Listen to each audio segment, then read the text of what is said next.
Hey everybody, this is Eric from GameShampoo.com, doing a news video for the week of September something through 15th, I'm going to say 7th, no, through like September 9th through 15th, let's say, because I don't know what day it is apparently, yeah, doing a news update. A lot of news happened last week. I am unfortunately getting around to making this video a little bit late. It's out pretty much all day yesterday. But now, the news that you... Yeah. But now, finally back, so let's talk about the Wii U, because that's like 90% of what we've got up here in the last couple of days. The big thing is that Nintendo announced a launch date for the Wii U. I don't know what this crap is here. Right over there. It's distracting me.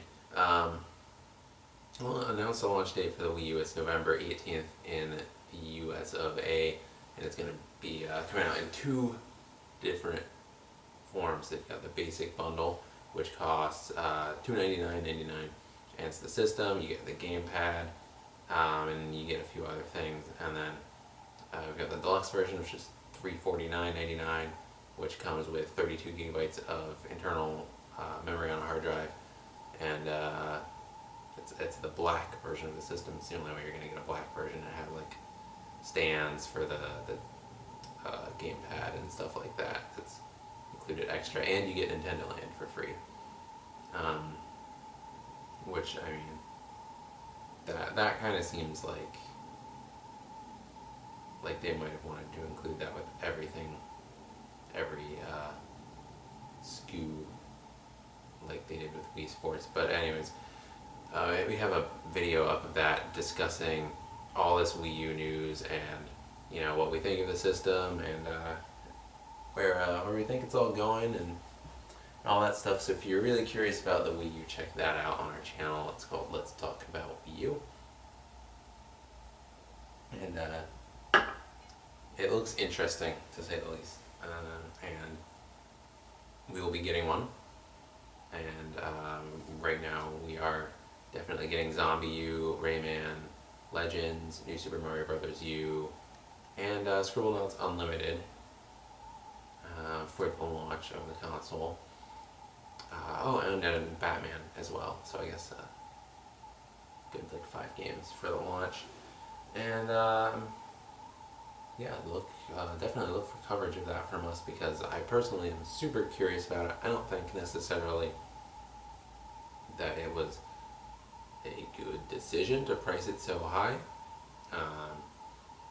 and I don't necessarily think that the fact that the Wii U is selling out at, you know, GameStop and Best Buy and all that stuff already is necessarily an indication that it's going to be this big huge thing, because, you know, newsflash, it's new tech. They're limiting the supply of it to retailers so that they create a sort of artificial demand for more. It's, you know, they do this.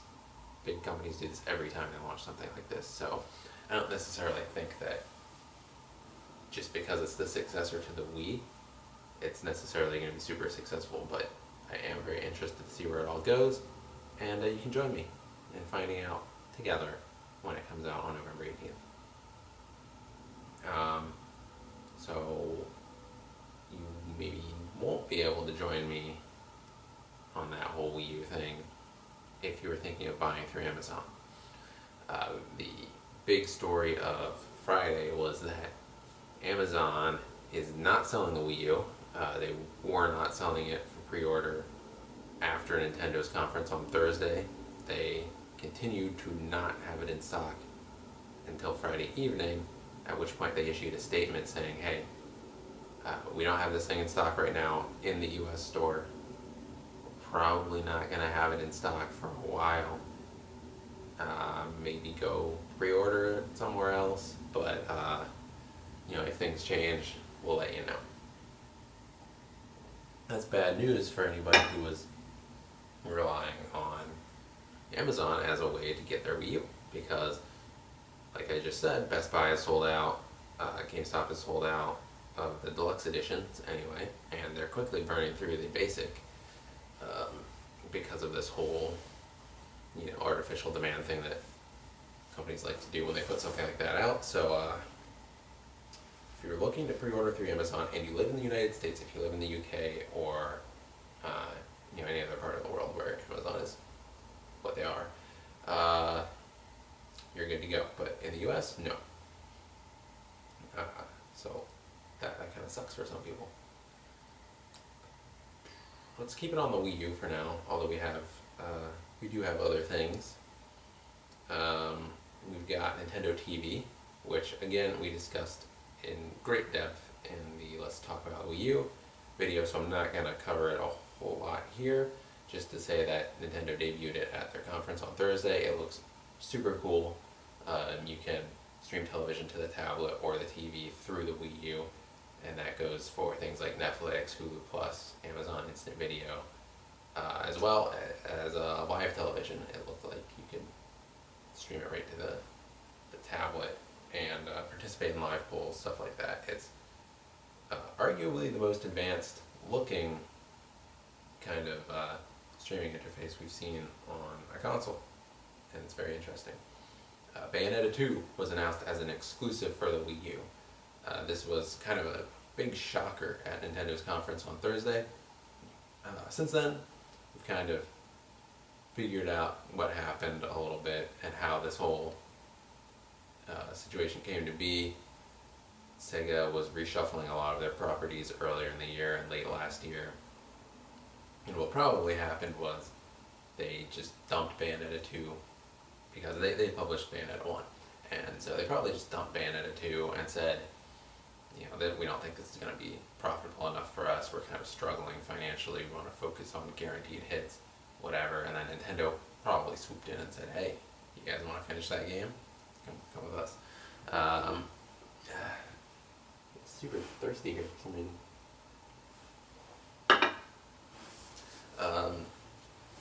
But regardless of how it happened, Bayonetta 2 is now Wii U exclusive and now probably at least in the top 3 of my most anticipated Wii U games. So good on you, Nintendo, for saving that one, if that is how it all went down.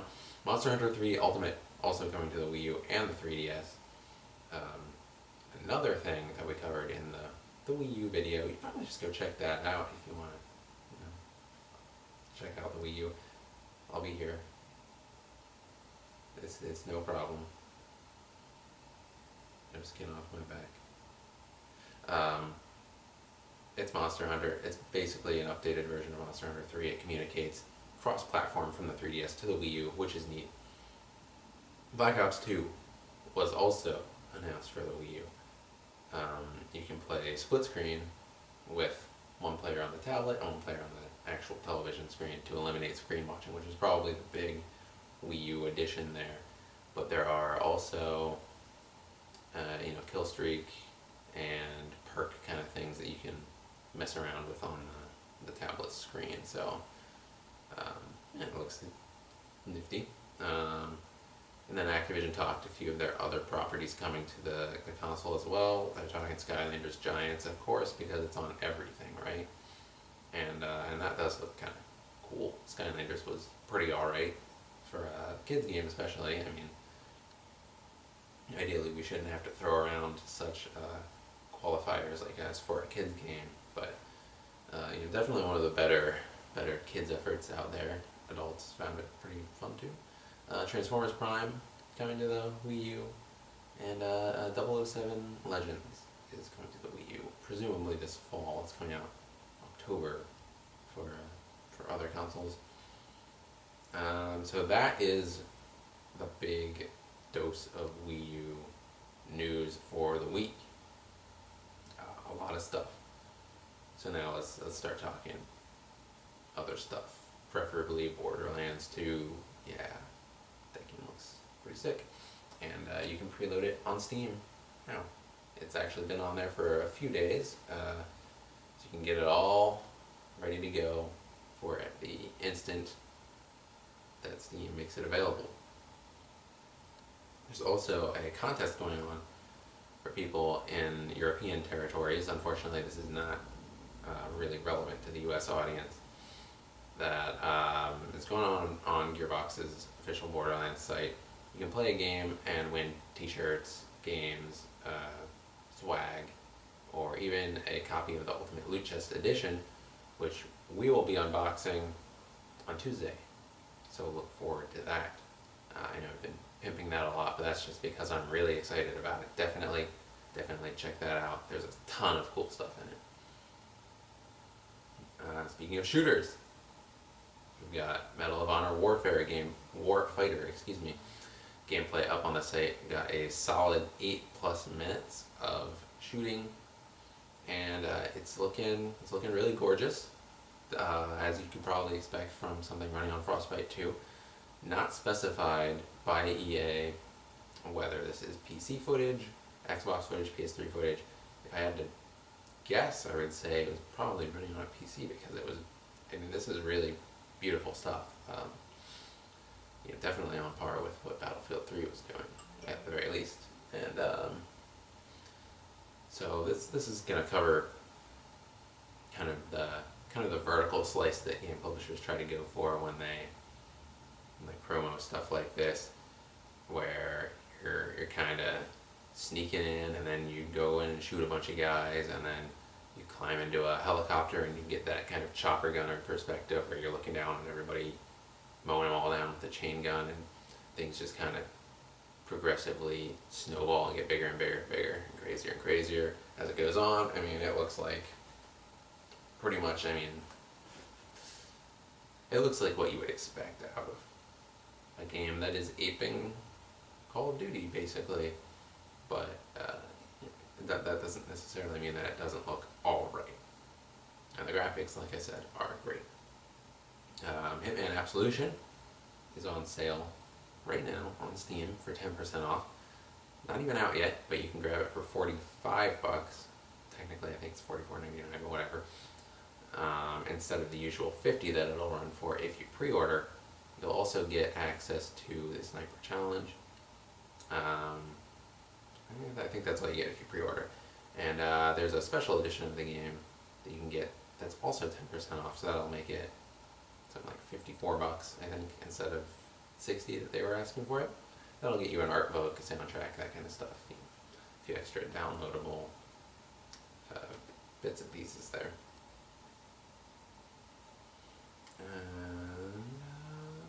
I missed a piece of Borderlands 2 news that something happened a lot earlier in the week, so I kind of glanced over it. But Borderlands 2 is going to be introducing this Gearbox software shift thing that is maybe gonna be in future Gearbox titles as well. And basically, this serves as a way for Gearbox to reward players for contests, or for doing cool stuff in the game, or being a member of this shift program. And what it is essentially is that they can give you codes that you can redeem for specific weapons or grenades or whatever it is that they want to give out at the time. And so since it's called Gearbox software shift and not like Borderlands shift or whatever, you can probably expect to see that in titles like Aliens Colonial Marines, or that Furious 4 Brothers in Arms thing that they were working on that's undergoing all these changes right now. And I'm not sure really how that would work in something like Aliens, because in Borderlands you've got all these crazy weapon combos. You can always whip something up, but it'll be interesting to see if and how they implement that in future titles. And finally, we have Tokyo Jungle coming out, I believe, next week on the 25th. And is that next week? I guess it's a little over a week away. Today's the 16th, so yeah, it'll be coming out the week after next, which is crazy because they released a launch trailer for it like a solid week ago now. So they're releasing launch trailers way earlier than actual game launches nowadays. But I've got this Tokyo Jungle launch trailer up on the site. Might not have heard of it before. If you haven't, check it out. If you have a PS3, this is a Sony published game, so only PS3. It's going to be on the PlayStation Network on the 25th, and it's essentially a survival game, but the twist is that you play as an animal after this natural disaster hits Tokyo, and nature kind of reclaims the whole city. So you can choose which animal you want to play as, and there are things that you might think of right offhand that would lend themselves very well to some action stalking kind of gameplay, like maybe a lion that escaped from the zoo, or like a bear, I think maybe one of them. And so these guys have pretty logical gameplay mechanics. Like you hunt for prey because you're a powerful beast, and it's much easier to hunt and stalk creatures. But then you have stuff like the baby chicken and the beagle and the pig, and I really don't know how that's gonna change the game when you're playing as like a baby chicken and there are lions and elephants and stuff running around the city, because obviously you can't hunt anything when you're a chicken. So I'm really interested in this game, and actually because of how the different species in the game change the potential for the gameplay. I mean, there's got to be such a wild difference between playing a lion and playing a beagle.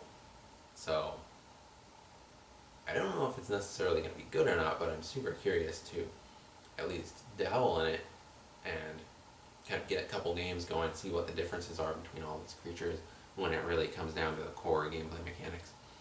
This game looks nuts. I mean, definitely want to check it out at least. We'll see when it's coming out towards the week after next, if it looks like I'll have time for a review of it or anything like that, but I at least want to look at it. It seems interesting. Speaking of reviews, we've had a few go up the last week. The big one being Tekken Tag Tournament 2, which came out on Tuesday. We had it reviewed on Tuesday. It's a pretty great fighting game. It's not necessarily my favorite fighting game that I've played this year.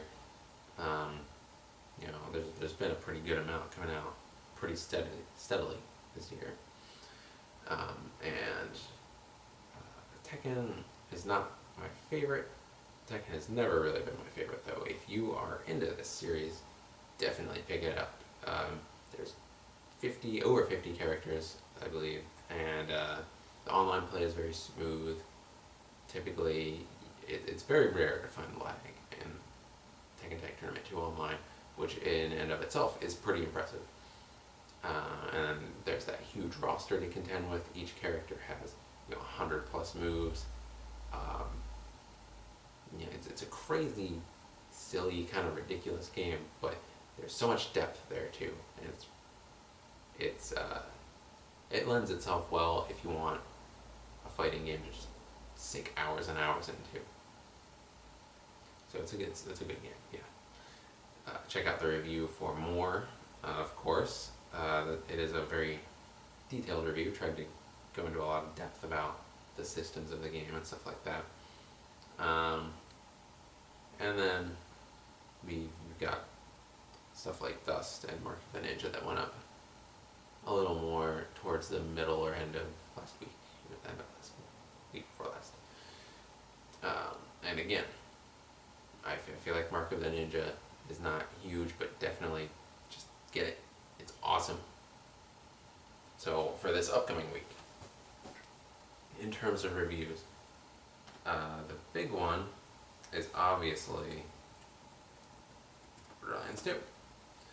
And we are going to naturally have a review of that to accompany the unboxing video. You can also you can also count on us having some strategies up for that game if you want to know, say, which builds you want to be taking into battle with each class, or how to get achievements, trophies, stuff like that. Come by and maybe check us out. We might have a little something for you. And let's see if anything else comes out this week, because I'm not really sure. Oh, Torchlight 2, obviously. They had this whole big announcement thing. Everybody was like, oh my god, Torchlight 2. How did I forget about that? I don't know how I forgot about that. Torchlight 2 is coming out on Thursday. It looks sick. I don't know how I'm going to be able to do Borderlands 2 and then Torchlight 2 like 2 days later, though, because that's like my 4-player loot lust driven just massive game quota for the year fulfilled right there. Not to mention that Diablo 3 came out in May, and I mean, I love Diablo 3. I could go back upstairs and play that for friggin' all night right now if I really felt like it, but I don't know, just a lot of great loot-based games, or loot-centric games, let's say. So yeah, Borderlands 2, Tuesday, Torchlight 2, Thursday. Look for a review of Borderlands on Tuesday. Not totally sure if I'll be able to get a Torchlight 2 review up on the day that it's released, because that game is going to be huge, and I'm not getting it ahead of time or anything like that. So definitely look for a review though at some point. I cannot wait to play both of those games. So I think that's basically the week, and that's really everything I know that's happening in the upcoming week. Yeah. So I'm going to go ahead and call that a video. Thanks for watching, and be sure to stay tuned for more.